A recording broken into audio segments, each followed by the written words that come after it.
Hello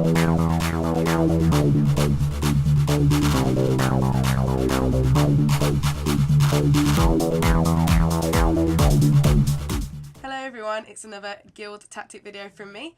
This one's about Ji-kun from the Throne of Thunder, so I'll get straight to it. Just to note that the abilities are very similar to Raid Finder, but of course it is going to be a bit harder because we're doing it normal mode.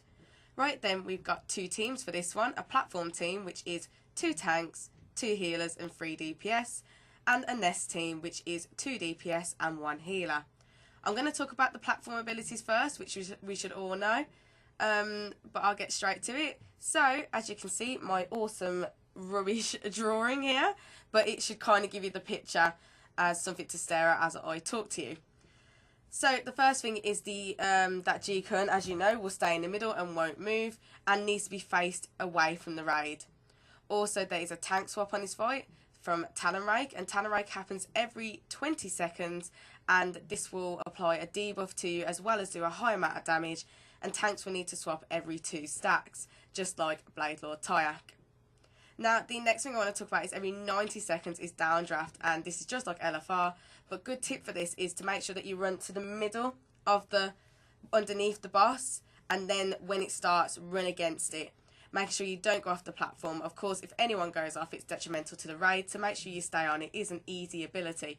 One thing to watch out for though, especially for people using speed increased abilities, you can't be the first one back unless you're a tank, because a talent swap could happen and then you will die because it's a high amount of damage. So make sure the tank is the first one back. But as it's running out, of course, common sense, you'll drift off, making sure that if you're actually quite close to the boss, you won't actually have to run against it, and then it will stop.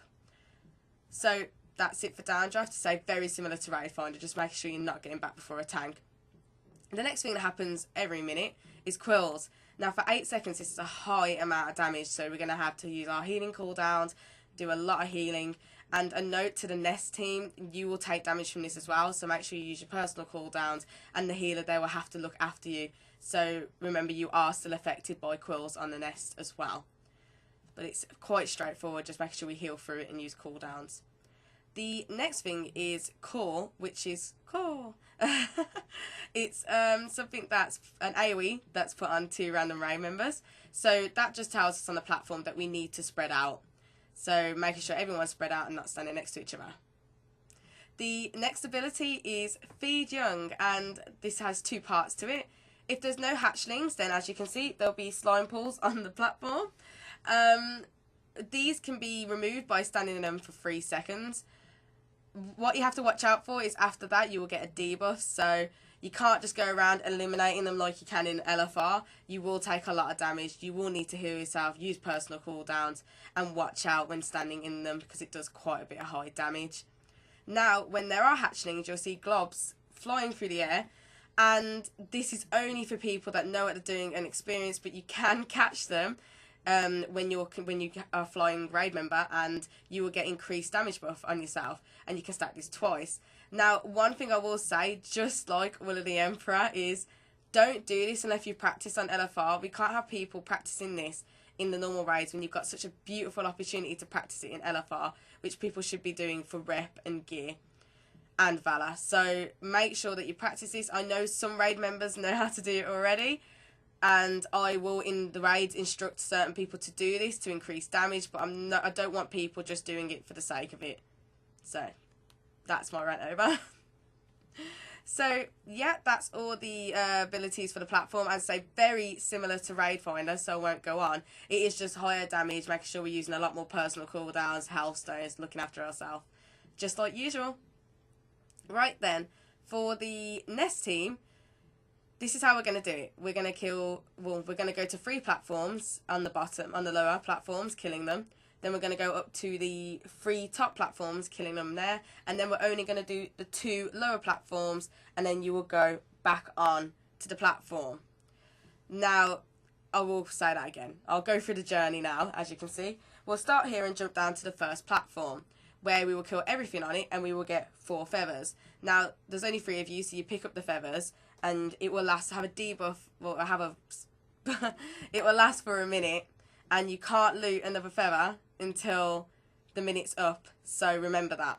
you'll go over to the next platform, kill everything, leave the feathers there, and you'll go on to the third one. Now, kill everything on the third one, but you will need to make sure that you get another feather. If you still have the debuff on you and you can't pick one up yet, you have to wait. You need one because there's no feathers at the top. You'll need to get a new one so that you can jump up onto the platform where Ji-kun is, up there, kill the 3 up there, and get back down. So in time to come down and kill again to get more feathers. So remember that. Try and keep it straight. You will jump down, kill the first set, get your feather, jump across, kill those, jump across, kill those. If you've still got the debuff after a minute, you have to wait, get another feather, jump up, kill those, and kill those, jump down, and jump down again. Now, when you're back down on the lowers, you will only kill 2 platforms, which you'll be able to see. So you kill the 2 there, and then you jump back up and join us to kick ass and kill the boss. So it is quite simple. Remember, Nest team, especially for the healer, you will get affected by quills, so don't be taken off guard.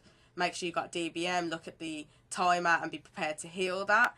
And making sure that you're not making mistakes, like being chucked off a platform, for platform people, especially with downdraft, making sure that you're not trying to take up too many slimes on the platform and then dying. It is quite a simple fight.